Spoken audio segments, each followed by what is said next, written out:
नमस्कार। प्रश्न बैंक के हल कक्षा 10वीं सामाजिक विज्ञान में आज हम पढ़ेंगे लोकतांत्रिक राजनीति भाग 2 अध्याय 1 सत्ता की साझेदारी। सही विकल्प का चयन कीजिए। श्रीलंका कब स्वतंत्र राष्ट्र बना? तो श्रीलंका कब स्वतंत्र राष्ट्र बना था? नंबर सही है 1948 में। लोकतंत्र के लिए आवश्यक है, लोकतंत्र के लिए क्या आवश्यक है? स्वतंत्र व निष्पक्ष चुनाव। अब तीसरा लेते हैं, भारत में वयस्क मताधिकार की उम्र है 18 वर्ष। चौथा है, सामुदायिक सरकार की व्यवस्था किस देश में है? ऑप्शन नंबर है बेल्जियम। इनमें से लोकमत के मार्ग में बाधा है, कौन है लोकमत के मार्ग में बाधा? जातिवाद। और छठवा है, यूरोपीय संघ का मुख्यालय है, कहां पर है? बेल्जियम में है। ऑप्शन नंबर सही है। क्रमांक 2 है, एक वाक्य में उत्तर दीजिए। एक वाक्य में उत्तर दीजिए में पहला है, भारत में लोकतंत्र के संचालन की 2 चुनौतियां बताइए। कौन कौन सी हैं 2 चुनौतियां? सामाजिक और आर्थिक असमानता। तो यहां लिख देंगे सामाजिक और आर्थिक असमानता। दूसरा प्रश्न है, श्रीलंका की आबादी में सबसे बड़ा हिस्सा है, किनका है? सिंहली का है, तो यहां आ जाएगा सिंहली। फिर तीसरा है, लोकतंत्र का सबसे अहम परिणाम क्या हुआ? क्या है? उत्तरदायी, जिम्मेदार और वैध शासन। लोकतंत्र से क्या बना? उत्तरदायी सरकार मिली हमें, उत्तरदायी, जिम्मेदार और वैध शासन मिला, और वैध शासन। चौथा लेते हैं, यूरोपीय संघ का मुख्यालय है, कहां है यूरोपीय संघ का मुख्यालय? बेल्जियम में है, अभी हमने पढ़ा था, तो यहां लिख देते हैं बेल्जियम। पांचवा है, बहुसंख्यवाद के सिद्धांत के कारण गृह युद्ध हुआ, कहां हुआ? कहां हुआ? श्रीलंका में, तो यहां आ जाएगा श्रीलंका। और छठवा है, यूरोपीय संघ का मुख्यालय है, कहां है? जेनेवा में है, तो लिख देते हैं जेनेवा। फिर यहां पर आ जाएगा प्रश्न क्रमांक 3, सही जोड़ी बनाइए। तो सही जोड़ी बनाएंगे, श्रीलंका स्वतंत्र राष्ट्र बना, अभी हमने हल किया है, कब बना था? 1948 को।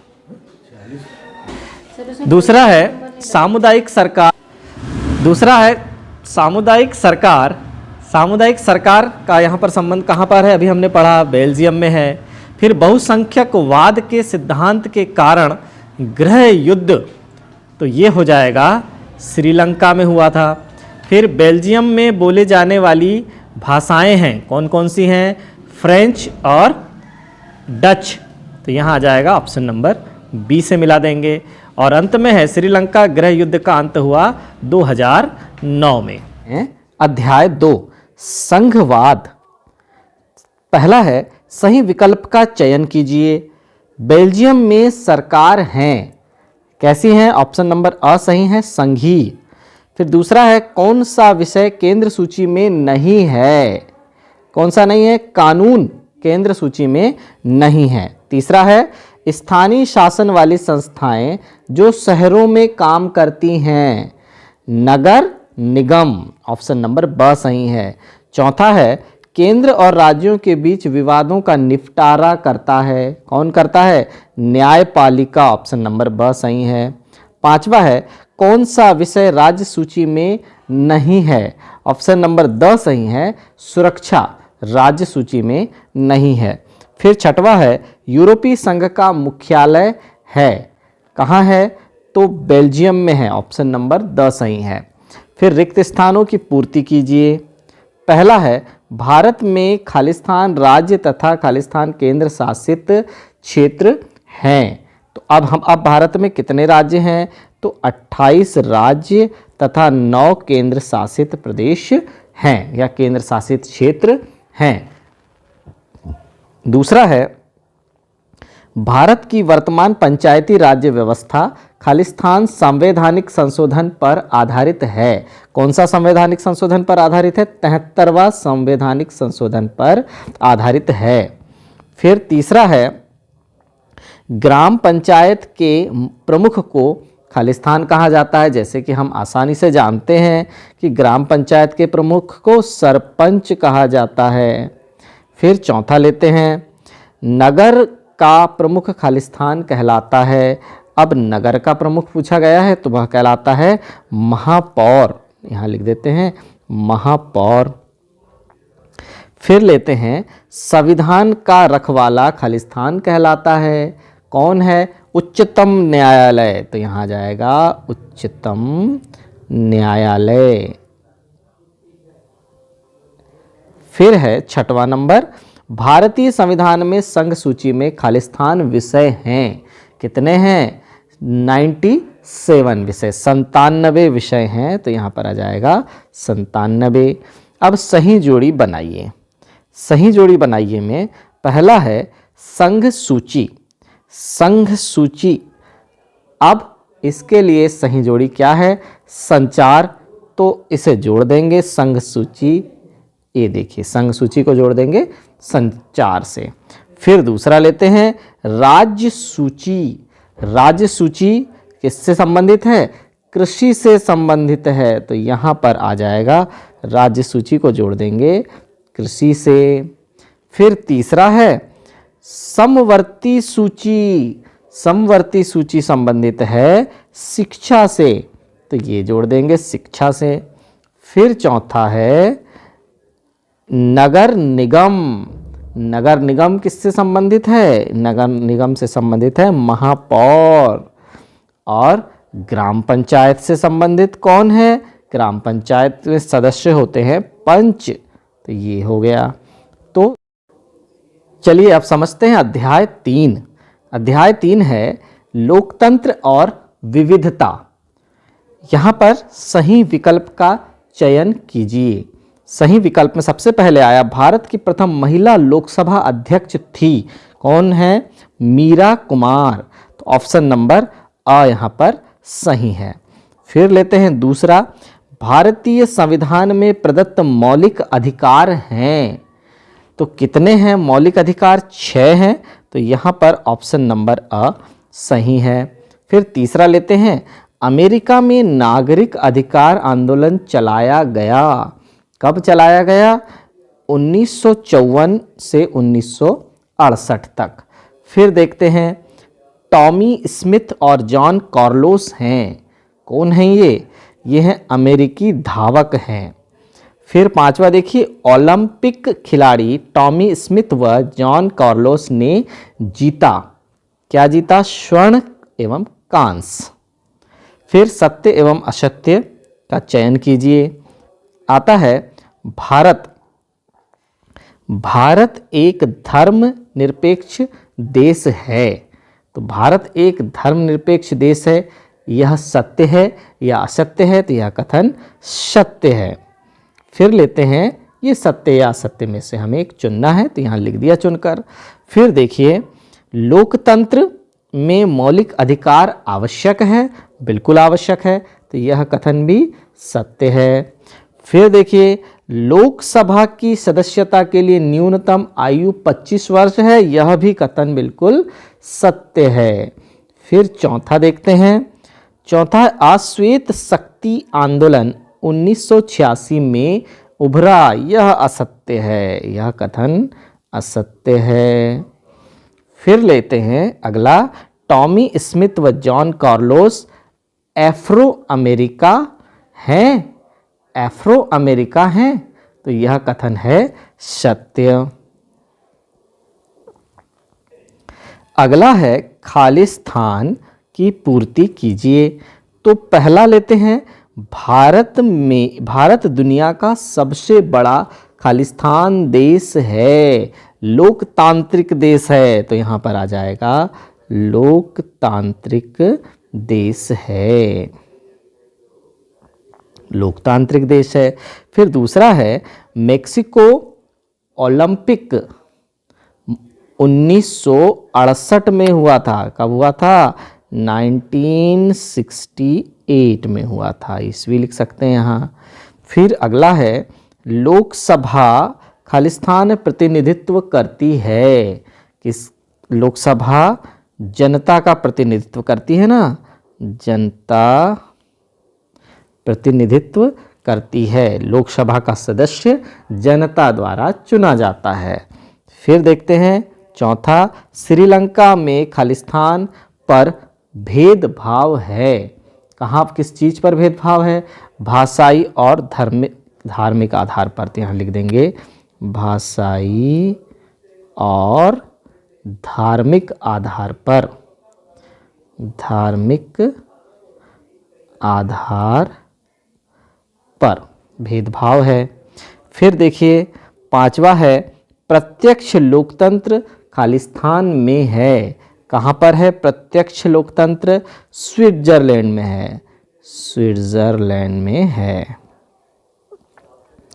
फिर एक वाक्य में उत्तर दीजिए। तो लेते हैं, पहला है अश्वेत शक्ति आंदोलन हुआ। अश्वेत शक्ति आंदोलन कब हुआ? तो एक शब्द या वाक्य में हमें उत्तर देना है। तो लिखना है नस्ल व रंग के आधार पर अमेरिका में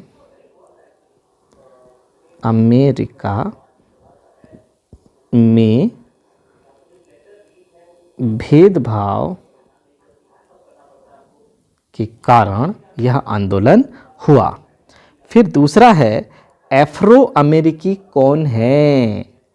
तो अफ्रो अमेरिकी हम किन्हें बोलते हैं? तो लिखते हैं अश्वेत, यानी जो श्वेत नहीं है तो काले हैं, अश्वेत अमेरिकी जिन्हें 17 से 19वीं सदी तक अमेरिका में गुलाम बनाकर रखा गया। सदी तक अमेरिका में गुलाम बनाकर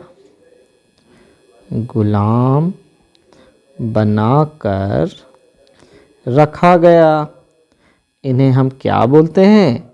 अफ्रो अमेरिकी। अब प्रवासी से तात्पर्य क्या है? प्रवासी से क्या तात्पर्य है? तीसरा उत्तर देखते हैं, विदेश में रहते हुए। तीसरे का उत्तर है विदेश में रहते हुए अपने देश का नागरिक बने रहना। अपने देश का नागरिक बने रहना, बना रहना क्या कहलाता है? प्रवासी। जैसे प्रवासी भारतीय यानी भारत का कोई बाहर रह रहा है तो विदेश में रहकर भी अपनी नागरिकता भारतीय ही रखना प्रवासी भारतीय कहलाएगा। अब चौथा देखिए, बहुल समाज से तात्पर्य है। तो चलिए समझते हैं बहुल समाज से क्या तात्पर्य है। तो एक से अधिक समुदायों से मिलकर बना समाज। तो क्या लिखेंगे? एक से अधिक समुदायों से मिलकर बना समाज। मिलकर बना समाज क्या कहलाएगा? बहुल समाज कहलाएगा। अब पांचवा नंबर क्या है? नस्लीय भेदभाव के विरुद्ध अमेरिका में किसने आंदोलन चलाया? किसने चलाया था? मार्टिन लूथर जूनियर ने। मार्टिन लूथर जूनियर ने नस्लीय भेदभाव के विरुद्ध अमेरिका में आंदोलन चलाया। अब सही जोड़ी बनाइए। सही जोड़ी बनाइए में पहला है भारतीय संविधान, भारतीय संविधान का संबंध यहाँ पर किससे है? धर्मनिरपेक्ष है। तो मिला दीजिए, भारतीय संविधान कैसा है? धर्मनिरपेक्ष है। फिर दूसरा लेते हैं, अश्वेत शक्ति को प्रदर्शित किया। किसने प्रदर्शित किया? काले दस्ताने और बंधी हुई मुट्ठियों से। काले दस्ताने और बंधी हुई मुट्ठियों से अश्वेत शक्ति को प्रदर्शित किया गया। फिर तीसरा है प्रत्यक्ष लोकतंत्र। प्रत्यक्ष लोकतंत्र किसे कहते हैं? जनता स्वयं शासन में भागीदार होती है, ऐसे लोकतंत्र को प्रत्यक्ष लोकतंत्र कहते हैं। फिर चौथा है अप्रत्यक्ष लोकतंत्र। अप्रत्यक्ष लोकतंत्र क्या है? चुने हुए प्रतिनिधियों के द्वारा शासन, अप्रत्यक्ष लोकतंत्र है। और पांचवा है दक्षिण अफ्रीका। दक्षिण अफ्रीका के से संबंधित कौन है?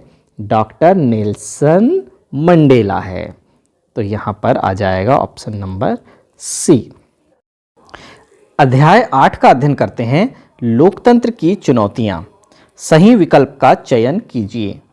पहला है, लोकतंत्र किस चुनौती का सामना कर रहा है? किसका कर रहा है? आधारभूत चुनौती, विस्तार की चुनौती, लोकतंत्र की मजबूती, उपरोक्त सही। तो ऑप्शन नंबर डी सही है। फिर देखिए, लोकतंत्र के लिए आवश्यक है, क्या आवश्यक है? लोकतंत्र के लिए स्वतंत्र व निष्पक्ष चुनाव आवश्यक है। तो ऑप्शन नंबर ब सही है। भारत में वयस्क मताधिकार की उम्र है 18 वर्ष। ऑप्शन नंबर अ सही है। चौथा है, जनता की सरकार जनता के लिए, जनता के द्वारा उक्त कथन संबंधित है लोकतंत्र से। ऑप्शन नंबर अ सही है।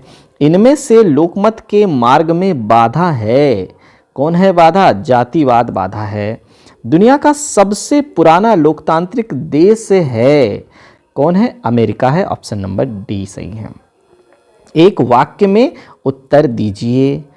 भारत में लोकतंत्र के संचालन की दो चुनौतियां बताइए। दो चुनौतियां कौन कौन है भारत में लोकतंत्र के संचालन में? सामाजिक व आर्थिक असमानता। सामाजिक व आर्थिक असमानता। असमानता। फिर देखिए अगला है, राज्य का अपना कोई धर्म ना हो उसे कहते हैं धर्मनिरपेक्ष। हमारा देश एक धर्मनिरपेक्ष राष्ट्र है, निरपेक्ष। फिर तीसरा देखिए, लोकतंत्र का सबसे अहम परिणाम क्या हुआ? उत्तरदायी, जिम्मेदार और वैध शासन। उत्तरदायी, जिम्मेदार व वैध शासन। फिर है, लोकतंत्र किस तरह उत्तरदायी, जिम्मेदार और वैध सरकार का गठन करता है? किस तरह करता है? सरकार जनता के लिए जवाबदेह होती है। तो लिख देते हैं, सरकार जनता के लिए जवाबदेह होती है।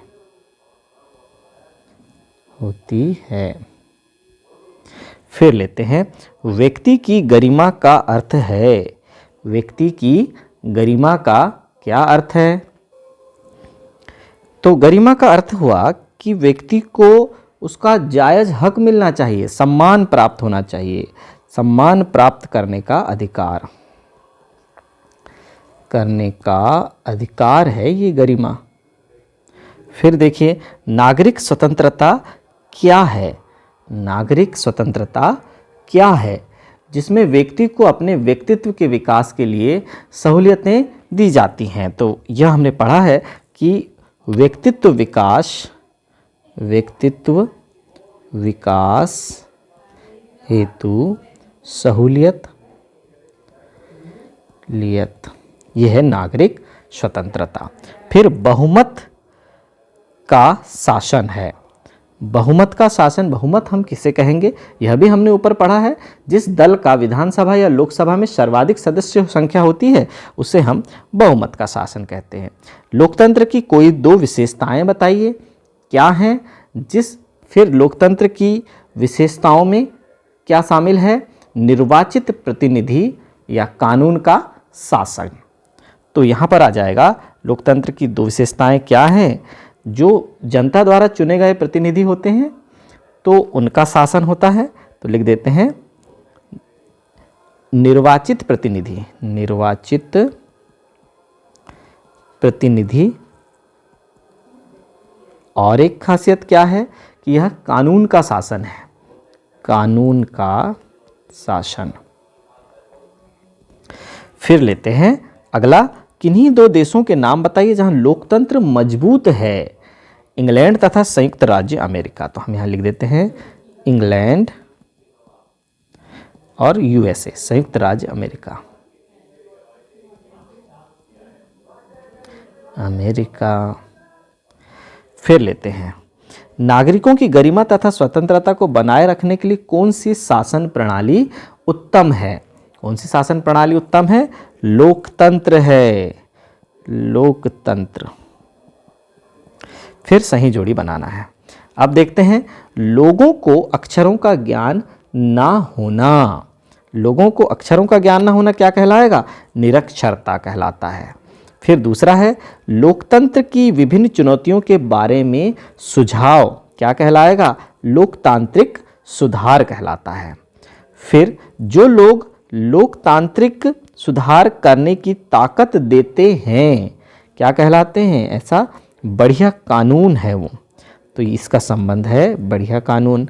फिर भारतीय लोकतंत्र के सामने मुख्य चुनौती क्या है? जातिवाद है। ऑप्शन नंबर ब से मिला देंगे। अब देखते हैं, तो आज की क्लास यहीं समाप्त करते हैं। धन्यवाद। समझते हैं अध्याय 4, जाति, धर्म और लैंगिक मसले। पहला प्रश्न है, सही विकल्प का चयन कीजिए। तो सही विकल्प में लेते हैं पहला, धर्म और राजनीति को अलग नहीं किया जा सकता है। उक्त कथन है, धर्म और राजनीति को अलग नहीं किया जा सकता है। यह कथन किसका है? महात्मा गांधी का है। फिर दूसरा लेते हैं, भारत में महिलाओं के लिए आरक्षण है पंचायती राज संस्थाओं में। ऑप्शन नंबर द सही है। फिर तीसरा लेते हैं, भारतीय संविधान के बारे में इनमें से कौन सा कथन गलत है? तो कौन सा कथन गलत है?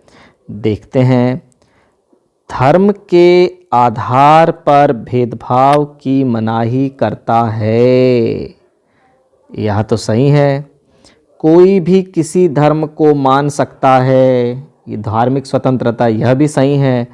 धार्मिक स्वतंत्रता है, यह भी सही है। तो गलत कौन सा है? गलत है, एक धर्म को राजकीय धर्म मानता है, ऐसा हमारा भारत नहीं है। तो यह कथन गलत है।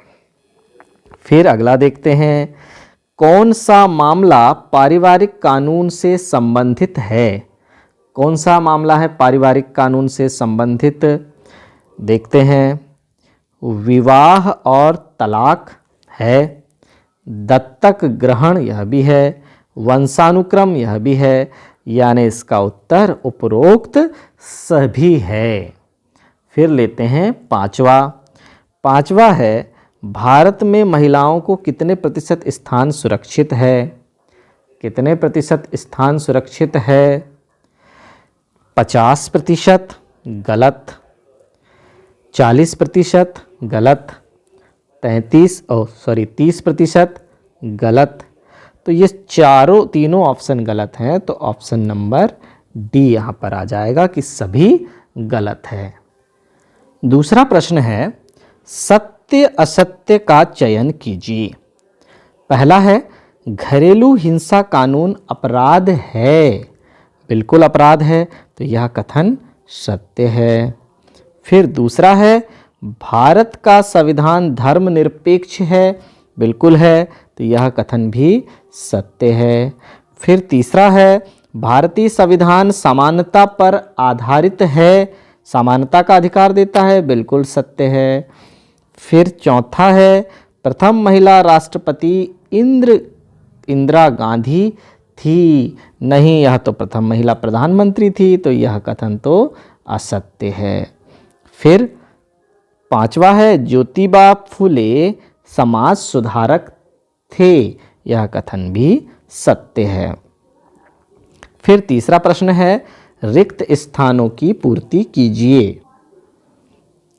तो देखिए, पहला है, खालिस्तान पर आधारित सामाजिक विभाजन सिर्फ भारत में था। कौन सा सामाजिक विभाजन सिर्फ भारत में था?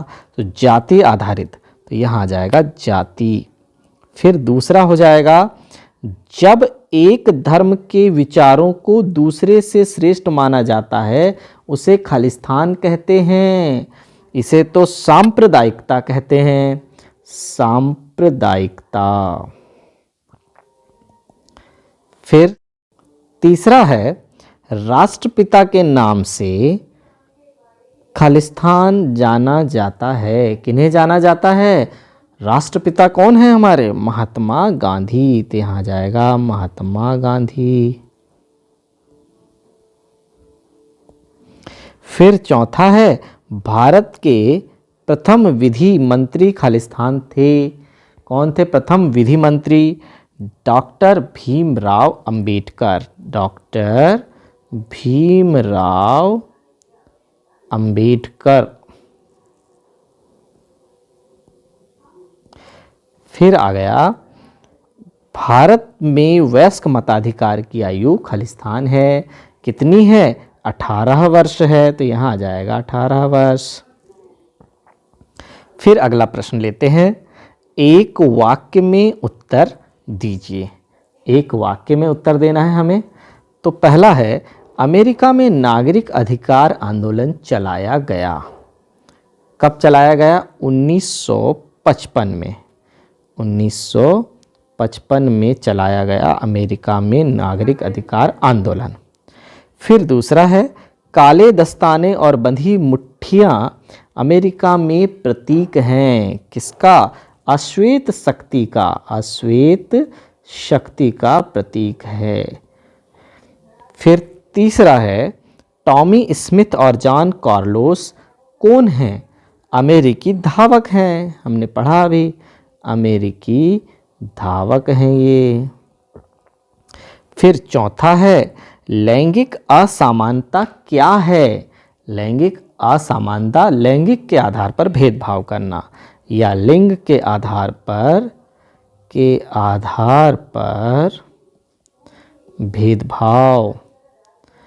भेदभाव करना लैंगिक असमानता कहलाती है। और पांचवा है, राष्ट्रीय महिला आयोग का कार्यालय कहाँ स्थित है? तो राष्ट्रीय महिला आयोग का कार्यालय नई दिल्ली में स्थित है, नई दिल्ली में स्थित है। अब लेते हैं सही जोड़ी बनाइए। सही जोड़ी बनाइए में पहला है, Olympic game. Olympic game Mexico city से संबंधित है, तो यहाँ पर आ जाएगा मेक्सिको सिटी से मिला देंगे। दूसरा, सिंहली समुदाय। सिंहली समुदाय का संबंध किससे है? श्रीलंका से है, तो ये ऑप्शन ए से मिला देंगे, श्रीलंका से। फिर तीसरा है, जाति को समुदाय का मुख्य आधार मानने वाला व्यक्ति। सामुदायिक, तो सामुदायिक, तो ये जोड़ देंगे सामुदायिक से। फिर है, धर्म को समुदाय का मुख्य आधार मानने वाला व्यक्ति क्या कहलाएगा? सांप्रदायिक। और अंतिम है, पितृप्रधान समाज।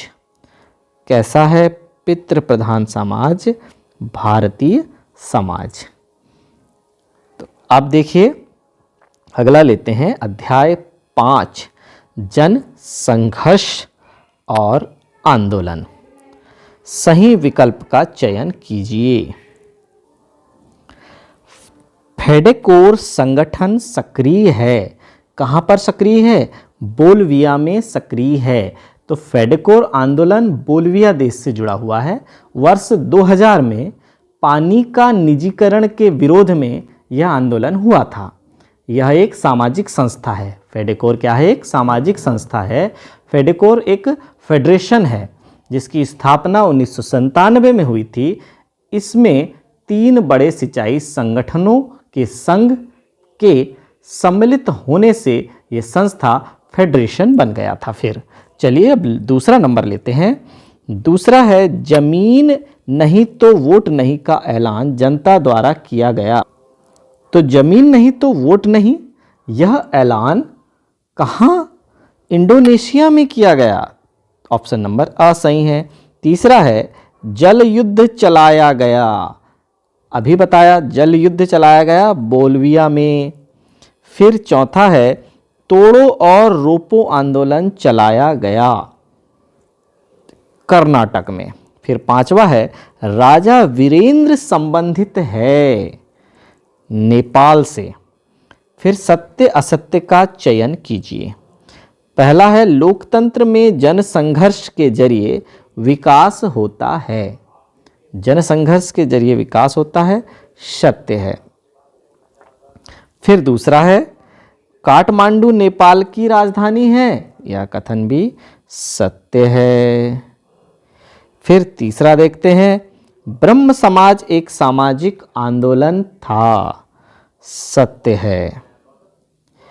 फिर चौथा है दबाव समूह राजनीति में प्रत्यक्ष भाग लेते हैं। यह कथन असत्य है। फिर पांचवा है भारत में बहुजन समाज पार्टी एक दबाव समूह है। यह कथन भी असत्य है।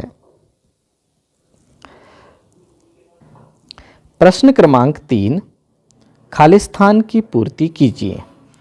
खालिस्तान नेपाल की राजधानी है। अभी हमने पढ़ा काठमांडू नेपाल की राजधानी है। काठमांडू नेपाल की राजधानी है। फिर दूसरा है खालिस्तान किसी विशेष तबके या समूह के हितों को बढ़ावा देने वाला संगठन है। क्या है? वर्ग विशेष हित समूह। यहाँ लिख देंगे वर्ग विशेष हित समूह। हित समूह। फिर तीसरा है सेवन पार्टी अलायंस खालिस्तान का गठन बंधन था। नेपाल आ जाएगा यहाँ पर। अगला है डीएमके राजनीतिक दल खालिस्तान है। कहाँ है? तमिलनाडु में है। तो यहाँ आ जाएगा तमिलनाडु। इस नाम का राजनीतिक दल कहाँ पर है? तमिलनाडु में है। फिर है अगला चिपको आंदोलन एक खालिस्तान है। क्या है? दबाव समूह है। यहाँ लिखेंगे दबाव समूह। फिर एक वाक्य में उत्तर दीजिए। तो पहला है आरटीआई एक्ट कब पारित हुआ? 2005 में पारित हुआ। तो 2005 में आरटीआई एक्ट पारित हुआ। फिर दूसरा है नर्मदा बचाओ आंदोलन के नेता हैं। कौन है? मेधा पाटकर। यहाँ लिख देंगे मेधा पाटकर।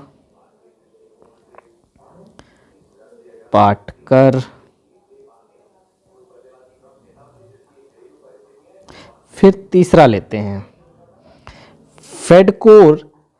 फेडकोर सक्रिय है। कहाँ पर है? बोल्विया में। हमने सबसे पहला प्रश्न यही पढ़ा है, बोल्विया में है। फिर आगे देखिए सामाजिक आंदोलन क्या है? सामाजिक आंदोलन व्यक्तियों और संगठन के विशाल अनौपचारिक समूह होते हैं जिनका ध्येय विशिष्ट उद्देश्यों की पूर्ति होता है। तो क्या है यह? व्यक्तियों, लिख देते हैं, व्यक्तियों और संगठन के विशाल अनौपचारिक समूह जिनका ध्येय विशिष्ट उद्देश्यों की पूर्ति करना है, किसी उद्देश्य की पूर्ति के लिए बनाए जाते हैं। फिर अगला देखते हैं, NAPM का अर्थ है, NAPM का क्या अर्थ है? Nepal alliance for people movement. क्या है? Nepal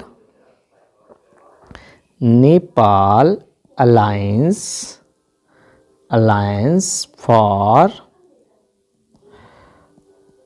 people movement. फिर लेते हैं अगला, बागरी मथाई कौन थे? बागरी मथाई कौन थे? केन्या के ग्रीन वेल्ट मूवमेंट के नेता थे। किसके नेता थे? ग्रीन वेल्ट मूवमेंट के नेता थे। फिर सही जोड़ी बनाना है, नर्मदा बचाओ आंदोलन। नर्मदा बचाओ आंदोलन का संबंध किससे है? दबाव समूह से है। फिर देखिए, लंबी अवधि का आंदोलन, लंबी अवधि का आंदोलन, खुदरा विक्रेता का संघ, तो यहाँ आ जाएगा। फिर तीसरा लेते हैं, एक मुद्दे पर आधारित आंदोलन। एक मुद्दे पर आधारित आंदोलन, महिला आंदोलन। फिर राजनीतिक दल असमगणक, यहाँ जाएगा असमगण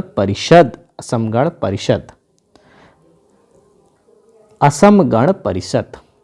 फिर अगला है, जन कल्याण की दृष्टि से चलाया गया आंदोलन। क्या आ जाएगा?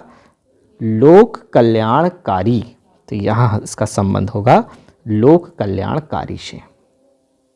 अब समझते हैं अध्याय 6 राजनीतिक दल। सही विकल्प का चयन कीजिए। पहला है, राजनीतिक दल में शामिल होते हैं नेता, सक्रिय सदस्य और अनुयायी। ऑप्शन नंबर अ सही है। दूसरा है, किशन पटनायक किस प्रदेश से संबंधित है? तो किशन पटनायक हैं ओडिशा से संबंधित, तो ऑप्शन नंबर अ यहाँ पर सही है। फिर लेते हैं तीसरा नंबर। तीसरा है, द्विदलीय शासन व्यवस्था है। कहाँ है?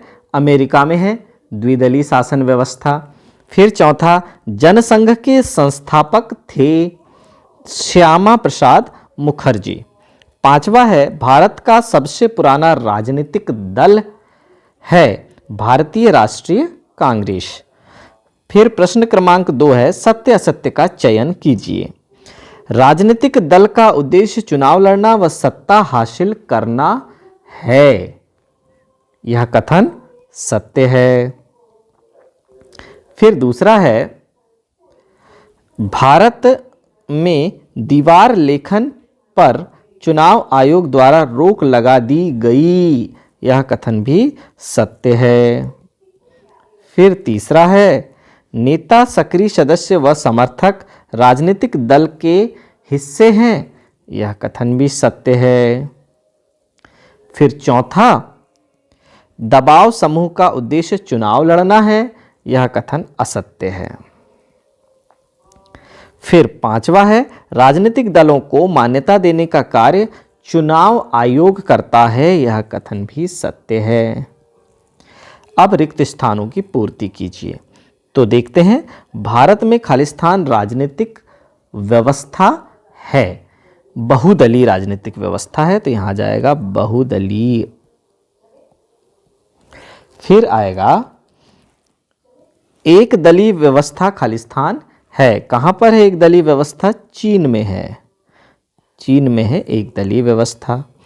फिर तीसरा है, कम्युनिस्ट पार्टी ऑफ इंडिया की स्थापना खालिस्तान हुई 1925 में हुई, तो यहाँ पर आ जाएगा 1925 में हुई। फिर भारतीय राष्ट्रीय कांग्रेस की स्थापना खालिस्तान की ए ओ ह्यूम ने की। ए ओ ह्यूम ने की। फिर तेलुगु देशम पार्टी खालिस्तान है। कहाँ पर है तेलुगु देशम पार्टी? तेलंगाना में है। तेलंगाना में है तेलुगु देशम पार्टी। एक वाक्य में उत्तर दीजिए। राजनीतिक दल को मान्यता कौन देता है? कौन देता है राजनीतिक दल को मान्यता? अभी हमने पढ़ा, चुनाव आयोग। चुनाव आयोग देता है राजनीतिक दल को मान्यता। शपथ पत्र क्या होता है? शपथ पत्र क्या होता है? एक लिखित दस्तावेज जो किसी न्यायालय द्वारा नियुक्त शपथ पत्र अधिकारी के समक्ष अपनी सहमति से दिया गया कथन, ये कहलाएगा शपथ पत्र। फिर तीसरा लेते हैं, बहुजन समाज पार्टी के संस्थापक थे। कौन थे? काशीराम। कौन थे? माननीय काशीराम। काशीराम। फिर चौथा देखिए, भारतीय जनता पार्टी का मुख्य प्रेरक सिद्धांत है। क्या है? समग्र मानवतावादी। कैसा है? समग्र मानवतावादी। फिर अंतिम है, नागा पीपल्स पार्टी सक्रिय है। कहाँ पर है? मणिपुर में है। फिर लेते हैं, सही जोड़ी बनाइए। सही जोड़ी बनाना है। बर्लुस्कोनी का संबंध किससे है? इटली के प्रधानमंत्री, तो यहाँ पर मिला देंगे। फिर दूसरा है, इंडियन नेशनल कांग्रेस का संबंध किससे है? संयुक्त प्रगतिशील गठबंधन, यूपीए जिसे हम कहते हैं। फिर communist party of India, communist party of India, तो इसका संबंध किससे है? वाम मोर्चा, तो इसे मिला देंगे हम वाम मोर्चा से। फिर चौथा है, तेलुगु देशम। तेलुगु देशम क्षेत्रीय दल है, तो तेलुगु देशम को किससे मिला देंगे? क्षेत्रीय दल से। फिर भारतीय जनता पार्टी, पांचवा जो है वह क्या है? राष्ट्रीय जनतांत्रिक गठबंधन है, एनडीए है, तो राष्ट्रीय जनतांत्रिक गठबंधन। और फिर देखिए, भारतीय मजदूर सभा, इसका संबंध किससे है? दबाव समूह से है, तो इसे हम ऐसे जोड़ देंगे। फिर अध्याय 7 है, लोकतंत्र के परिणाम। लोकतंत्र के परिणाम, सही विकल्प का चयन कीजिए। नागरिकों को समानता का अधिकार देता है। कौन देता है? लोकतंत्री सरकार। ऑप्शन नंबर आ सही है। लोकतंत्र के लिए आवश्यक है, क्या आवश्यक है? स्वतंत्र निष्पक्ष चुनाव। स्वतंत्र व निष्पक्ष चुनाव। तीसरा है, भारत में वयस्क मताधिकार की उम्र है 18 वर्ष। अ नंबर सही है। चौथा है, जनता की सरकार जनता के लिए, जनता के द्वारा उक्त कथन संबंधित है। किससे है? लोकतंत्र से संबंधित है। चौथे का अ सही है। फिर पांचवा, निम्न में से किस देश में आधी आबादी गरीबी के जीवन व्यापन करती है? गरीबी में जीवन व्यापन करती है, किसमें? बांग्लादेश में। ऑप्शन नंबर ब सही है। सत्य असत्य का चयन कीजिए। लोकतांत्रिक सरकार वैध सरकार को जन्म देती है, कथन सत्य है। फिर दूसरा, बेल्जियम सामाजिक विविधता में सामंजस्य पर आधारित देश है, यह कथन भी सत्य है। फिर तीसरा लेते हैं, लोकतांत्रिक सरकार जनता द्वारा चुनी जाती है इसलिए वैध होती है, बिल्कुल सही है, यह कथन भी सत्य है। फिर चौथा है, लोकतंत्र की सफलता में अशिक्षा बाधक है, यह कथन भी सत्य है। फिर पांचवा है, थर्ड वेव ऑफ डेमोक्रेसी का वर्णन किया एल्विन डॉफलर ने, एल्विन डॉफलर ने बिल्कुल सही है, यह भी कथन सत्य है। फिर रिक्त स्थानों की पूर्ति कीजिए। लोकतंत्र में सरकार खालिस्तान चुनी जाती है, तो कैसे? चुनाव के द्वारा चुनी जाती है ना, चुनाव द्वारा, चुनाव द्वारा। फिर दूसरा है, खालिस्तान दुनिया के सबसे बड़ा लोकतंत्र है, हमारा अपना भारत, तो यहाँ आ जाएगा भारत। फिर तीसरा आ गया, वयस्क मताधिकार की आयु 1988 के पूर्व खालिस्तान थी 21 वर्ष थी, 1988 के पूर्व 21 वर्ष थी वयस्क मताधिकार की आयु। फिर है, तानाशाही विचारधारा का समर्थन निरंकुशवाद करता है, तानाशाही विचारधारा का समर्थन निरंकुशवाद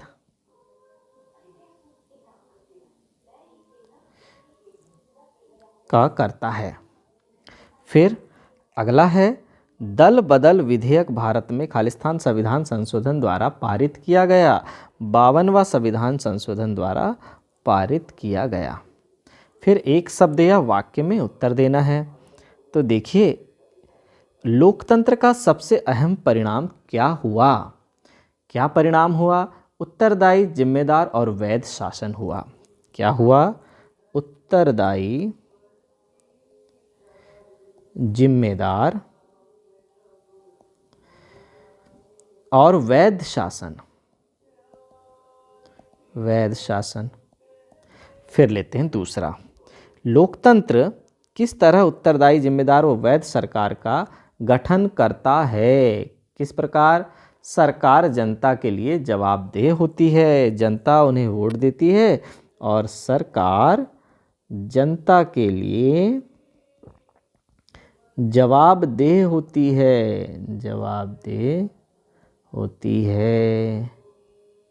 फिर देखिए, व्यक्ति की गरिमा का अर्थ है, क्या है व्यक्ति की गरिमा का अर्थ?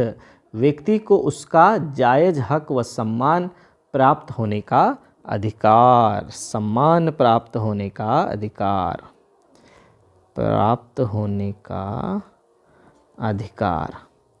अब देखिए, नागरिक स्वतंत्रता क्या है? क्या है नागरिक स्वतंत्रता? चौथा नंबर, जिसमें व्यक्ति को अपने व्यक्तित्व के विकास के लिए सहूलियत दी जाती है। व्यक्तित्व विकास, विकास की स्वतंत्रता क्या है? नागरिक स्वतंत्रता है। बहुमत को शासन है। बहुमत, जिस दल का विधानसभा या लोकसभा में सर्वाधिक सदस्य संख्या हो। बहुमत किसे कहेंगे? विधानसभा चुनाव या लोकसभा चुनाव में सर्वाधिक सदस्य संख्या, लोकसभा में सर्वाधिक सदस्य संख्या। फिर सही जोड़ी बनाना है हमें। सही जोड़ी में देखिए, लोकतंत्र में सरकार चुनी जाती है, कैसे? स्वतंत्र व निष्पक्ष चुनाव द्वारा। ए को डी से मिला देंगे पहले को। फिर दूसरा है, सामाजिक असमानता के रूप हैं, क्या है? लिंग भेद, जातिवाद और सामुदायिकता। तो यहाँ पर दूसरे को ए से मिला देंगे। फिर तीसरा है, लोकतंत्र है, क्या है? जनता का शासन जनता के लिए जनता द्वारा चुनी जाती है, तो बिल्कुल यहाँ बी सही है। फिर भारत में है, चौथे का उत्तर क्या है? भारत में है लोकतांत्रिक सरकार है। फिर एक दलीय शासन कहाँ है? तानाशाही पर आधारित होता है एक दलीय शासन, जो कि चीन में है। अध्याय 8 का अध्ययन करते हैं, लोकतंत्र की चुनौतियाँ। सही विकल्प का चयन कीजिए। पहला है, लोकतंत्र किस चुनौती का सामना कर रहा है? किसका कर रहा है? आधारभूत चुनौती, विस्तार की चुनौती, लोकतंत्र की मजबूती, उपरोक्त सही। तो ऑप्शन नंबर डी सही है। फिर देखिए, लोकतंत्र के लिए आवश्यक है, क्या आवश्यक है लोकतंत्र के लिए? स्वतंत्र व निष्पक्ष चुनाव आवश्यक है, तो ऑप्शन नंबर ब सही है। भारत में वयस्क मताधिकार की उम्र है 18 वर्ष, ऑप्शन नंबर अ सही है। चौथा है जनता की सरकार जनता के लिए, जनता के द्वारा उक्त कथन संबंधित है लोकतंत्र से, ऑप्शन नंबर अ सही है। इनमें से लोकमत के मार्ग में बाधा है, कौन है बाधा? जातिवाद बाधा है। दुनिया का सबसे पुराना लोकतांत्रिक देश है, कौन है? अमेरिका है, ऑप्शन नंबर डी सही है। एक वाक्य में उत्तर दीजिए। भारत में लोकतंत्र के संचालन की दो चुनौतियां बताइए। दो चुनौतियां कौन कौन है भारत में लोकतंत्र के संचालन में? सामाजिक व आर्थिक असमानता, सामाजिक व आर्थिक असमानता,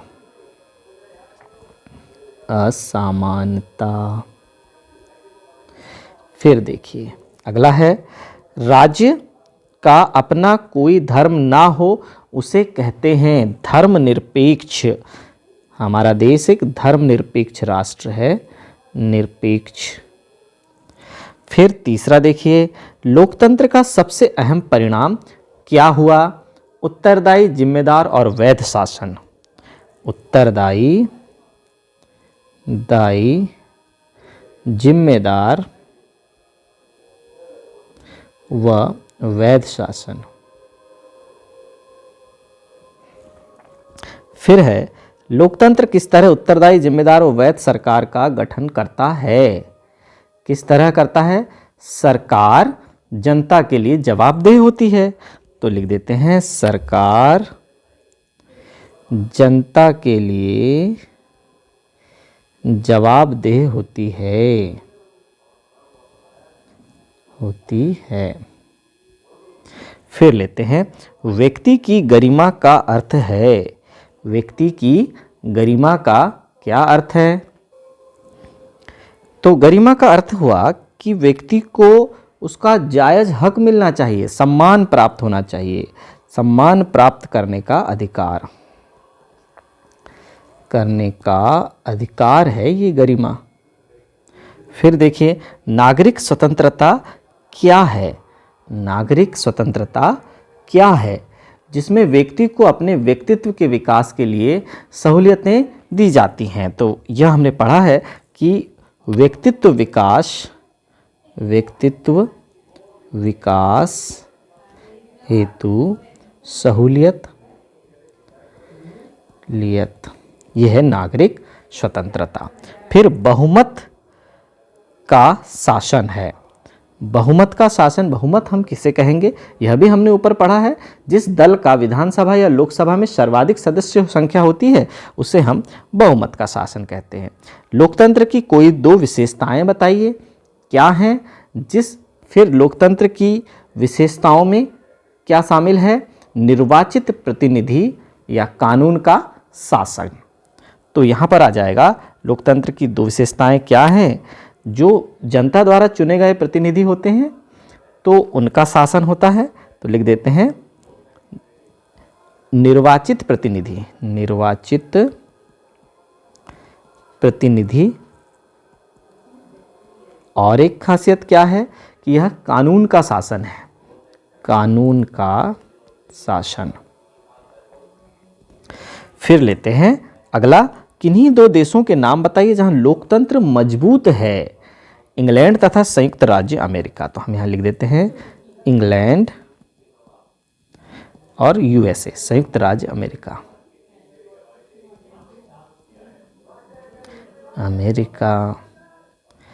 फिर लेते हैं नागरिकों की गरिमा तथा स्वतंत्रता को बनाए रखने के लिए कौन सी शासन प्रणाली उत्तम है?